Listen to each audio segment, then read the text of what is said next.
દર્શક મિત્રો, આપ જોઈ રહ્યા છો આજ કા ભારત ન્યૂઝ। હારીજમાં ચકચાર ભરી ઘટના। ખાખડી ગામમાંથી ગુમ થયેલા યુવકોને કેનાલમાંથી મૃતદેહ મળતા ઉશ્કેરાયેલા ગ્રામજનોની દારૂના અડ્ડા પર જનતા રેડ। પાટણ જિલ્લાના હારીજ તાલુકાના ખાખડી ગામમાં એક સંદિગ્ધ મોતની ઘટનાને પગલે ભારેલા અગ્નિ જેવી સ્થિતિ સર્જાઈ છે।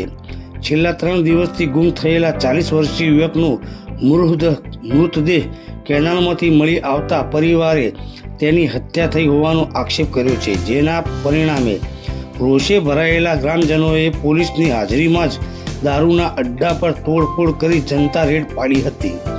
ખાખડી ગામના રહેવાસી મનુભાઈ વાઘાજી ઠાકોર, ઉંમર વર્ષ 40, ગત 3 દિવસથી ગુમ થયા હતા। મનુભાઈ દારૂ પીવાની આદત ધરાવતા હોવાથી તેઓ દરરોજ થરોડ રોડ નજીક કેનાલ પાસે આવેલા દેશી દારૂના અડ્ડા પર જતા હતા।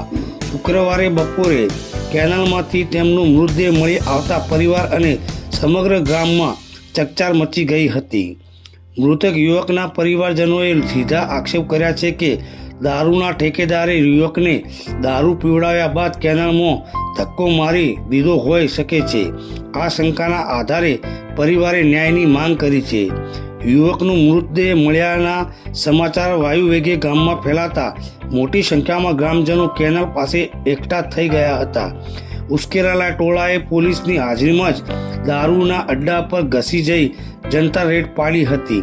લોકોએ ત્યાં પડેલા દારૂના પ્લાસ્ટિકના પીપ સહિતના સાધનોની તોડફોડ કરી પોતાનો આક્રોશ વ્યક્ત કર્યો હતો।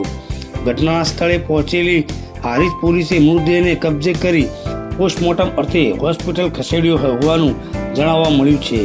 મૃત્યુનું સાચું કારણ પોસ્ટમોર્ટમ રિપોર્ટ આવ્યા બાદ જ સ્પષ્ટ થશે।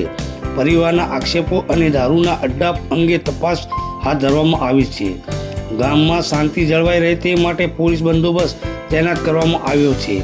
આ ઘટનાને હારીજ પંથકમાં ચાલતા ગેરકાયદેસર દારૂના વેચાણ અને કાયદો વ્યવસ્થાની સ્થિતિ પર અનેક સવાલો ઊભા કર્યા છે। શું મનુભાઈ ઠાકોરનું મોત અકસ્માત છે કે ઠેકેદાર દ્વારા કરવામાં આવેલી હત્યા, તે હવે તપાસનો વિષય છે।